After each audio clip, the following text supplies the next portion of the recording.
the Harry the Big Dog 100 video challenge, 30 days to make 100 videos. And today I wanted to pop on here. I've been in this learning mode as I'm in the background getting stuff done. I've got a lot of stuff to get done and some client work. But I took a moment to listen to some uh, podcasts, interviews in the background while I've been working. And I was listening to Dr. Lynn Richardson. I caught about three of her videos, three of her interviews. Thoroughly amazed, absolutely in love with her. I think she is just amazing what she teaches. And, there was one thing that she said in one of the interviews, and she said she had a God problem. And it just, of course, sparked an idea on the topic today. And the topic is I had a God problem. What you realize when you're doing team too much. I've got a friend who says team too much all the time. And, it caused me to start thinking about a few things. And, some of you may relate to this, but it's just in how often uh, and how easy it is to get in the habit of jumping in and rescuing folks, or you think that you're rescuing, and all the while you are putting yourself in harm's way or your family in harm's way. You are compromising your finances, your status, whatever it is. You can fill in the blanks on that. But the key that I got from that interview was something that I believe that we all have to face, or at least those who tend to be givers or unbalanced givers. And that is that it's very easy for us to jump in to start filling in blanks, other people's blanks, and robbing them of the opportunity of either A, asking for the help, or B, recognizing that there are areas that they need to address. I know that I have had that experience a number of times. I've been on both sides of that fence, both sides of that fence. And I had to realize the importance of asking for help. When you are in that mode where you tend to be the one that is always doing or giving or pouring in, or coming to the rescue or what have you, that is not always the shoe that you're able to wear. And I've found that over the years, most of the people that I know who do tend to be helpers and givers and all that don't really do very well when it comes to receiving help. Okay, receiving intervention, receiving support, um, you know, being on that receiving end of somebody who themselves may be compelled by God to do something for you. And it is something that I've had to learn how to grow into, being okay with getting help. And I recognize this. And as I was listening to the interviews, the whole set of them, all of them phenomenal, I realized that there are many people who are in that same category. And so if you happen to be one of those people, I'm talking to you today, that, it's okay not to be God to people. It's okay to allow people to grow um, and to be open to when they request help, to help where you can, and to understand what that help actually looks like. Everybody who asks for time or attention or money or um, you know, whatever it is you fill in the blank, doesn't always need the thing that they're asking for. They may need the resources to create what it is that they're asking for help in. Like, for example, if it's time, they may need the resources or a strategy or a plan or a new mindset around what it is that they can do in order to free up more time. If it's money, they may need the resources in order to create the income that they're looking for. And that may be a matter of they may need an opportunity, they may need a job, they may need a contract, they may need a way in which to reduce their taxable income so that when monies do come in, they don't have to give it all up to Uncle Sam. And depending on the conversation that you have, depending on the assessment that you make or that you all are able to come to terms with based on what it is that they're asking, it may be a prompting for you to think, take a little pause and to say, okay, let me see, I hear what you're saying. Let me ask a few questions just for clarity's sake. And now that I've asked those questions, you've answered me. I hear what you said, and here's my input on that. And then it could be a matter of, I see that it seems like of everything that you're doing, everything looks really good except for there's one thing that I didn't hear, and it's this piece right here. And you may be a resource for that piece. You may be able to point them in the direction to fill that piece in. And once that piece is in place, now they have a machine that they can continually produce what it is that they were asking for or thought that they needed help in. Sometimes we think, I need $10, but you may need a vehicle to create $10 or $100 or $1,000 or $1,000,000. You may need that vehicle. And if you can identify it, what you're hearing from the person, you may be able to give them something more valuable than what they're asking for in that moment. There was a book that I read. I'm trying to remember. The book was titled The Monk and the Merchant. Okay, it was a really good book. One of my friends had, given it to me to read. Thanks, Al. Appreciate that, bro. And I read it. This was like maybe about a year or so ago. And the story is a really good story. I mean, it moved through the main character's life, the ups, the downs, the deficits that he had, and then the opportunities that were unfolded to him by the conversations that he had with this mentor. He had circumstances in his life that mentored him, and he had disappointments in his life that helped to hone him and strengthen him.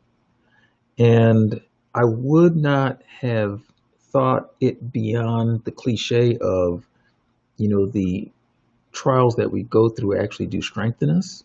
But the fact of the matter is that when we have the right mindset, they actually do strengthen us. The trials, the challenges that we run into, they give us an opportunity not only to see our limitations, but also to break through our perceived limitations. All of the things that we think are limitations aren't necessarily limitations, but I believe a lot of us don't have or take the time to really digest, sit with our circumstances. And instead of judging our circumstances as good or bad, just taking them in as data and then assessing what needs to be done next. Is it a conversation? Is it a trip? Is it education? Is it wisdom, a word of wisdom? Is it insight that somebody who's been through it may have for you? Whatever that is, if you take the time to sit with the issue for a moment and you will ask God for the wisdom on how to see it and then how to address it, you will find that you will get a deeper insight, and you'll also face a few things. You'll face your fears, because that fear of what happens if I address this head on, that unknown, not knowing what's going to be on the other side of your addressing it, you'll have an opportunity to deal with that fear. And then once you do address it, the aftermath of that addressing, and it's not always going to be a walk through the park, running through tulip fields. Sometimes the end result of that is painful for a moment because you may be met with unexpected responses or reactions to what you do, what you say, how you do it, how you say it. Uh, and if you take a moment and look down the line of all the possibilities, what is the potential? And I do this exercise with my kids. They'll give me a scenario, and I know that they don't want to go down a certain road because they're afraid of the outcome. So we do a role play of sorts, and I said, well, what's the worst thing that could happen? And I have to ask myself those questions, and that's usually how I gain calm in certain circumstances. Is I ask, what's the worst that can happen? The worst that can happen is, well, it could be financial ruin. Okay, well, been there, done that. It could be a loss of relationship. Been there, done that. It could be, that who you thought was close to you, you realize the truth of the matter. Been there, done that. It could be a number of things. And so long as you have the ability to think it through, and then you take on the onus of, well, regardless of what's at the end of it, I'm willing to take the responsibility of going down this road. And then you're able to face it, look at it, talk about it, and then regardless of what happens, if it is a break in a relationship, if it is financial ruin, if it is fill in the blank, you've already thought about it and made peace within yourself around it. It changes everything because it no longer has the power to navigate or control you from doing what you know is right, what you know that you should do. So when I heard her say, I had a God problem, and she talked about how, this is Dr. Lynn Richardson again, she talked about how when she had the money flowing in and all of that, and how, she was paying, certain people's rent, she was buying people things, taking folks out to dinner, doing the, all of these things. And she wrote a book called Paycheck to Monday. And it sounds really interesting. And she says, the saying is folks are living paycheck to paycheck. And she said that when she started writing that book with that title, she realized that wasn't authentic. That wasn't the reality. The reality is, hey, I got paid on Friday, and by Monday, that money was gone. It just took a weekend to blow through that money. So then for the next couple of weeks or however long, it was a struggle on, okay, how am I going to afford this next 2 weeks because I've blown through all of my money?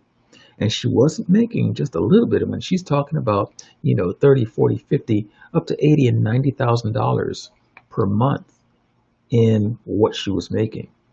It's a lot of money to be able to blow through in a weekend. So that interview and that set of interviews, phenomenal. So if you found yourself where you are, having that God complex where you figure that you've got to rescue everybody, and you haven't stopped for one to take stock in what's going on, ask some questions, and then ask God for wisdom on how you need to approach, moving forward, do yourself a favor and take a moment. Don't make any quick decisions. The word says, be anxious for nothing, be careful for nothing, but with everything, with prayer and supplication, make your requests, let your requests be made known unto God. And you want to make sure that every important decision that you're making, that you are not playing God, but instead you are hearing from God. Okay, that you don't have the God problem, but you're hearing from God to know what to do next. Ask Him for the wisdom. Give me wisdom, Father, so I know what to do with this information. And let not my emotions rule me here, but instead allow me to take that information in and then make the assessment based on what you know, not what it is that I'm told, not what it is that I see, not what it is that I feel, but only based on what you tell me, and verify what you're telling me so that I'm clear that it's coming from you. That right there, game over. Because if you can do that, if you can be very solid in hearing from God and doing what it is that He says to do in every given circumstance, every given situation, it will not only change your life, but it will break the chains that, or the anchors that folks have in you, where you feel compelled to do certain things because you don't want to look bad or don't want to appear that you're not helpful or supportive or whatever the trap is in that mindset. If you are focused on, I want to operate in a way that all those who are in my life can go to their highest and best good. Okay, they can achieve that. And I want to be a part of facilitating that. And that means that I will not do anything that I don't know God is instructing me to do. And you've got to be very intentional about that, because that could be a very hard road to toe, because you are, or hard road to toe, because you are now, you're taking it higher, you're taking that conversation higher, and you are not making any snap decisions. Instead, you're being very um, conscious of the whole process.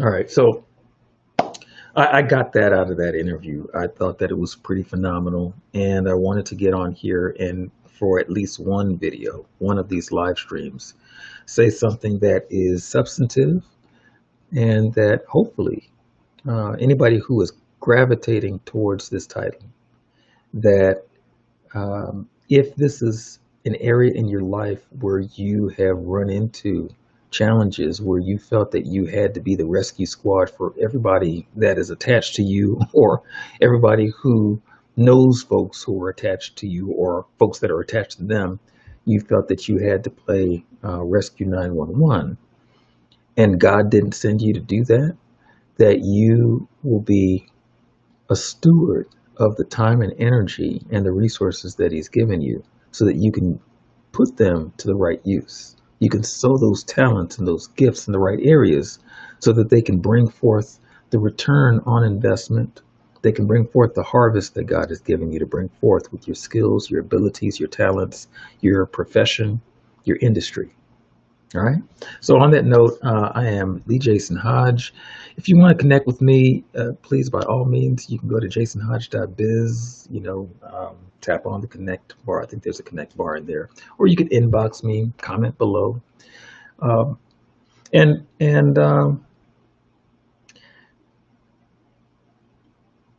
yeah, just be at peace. I'll catch you later.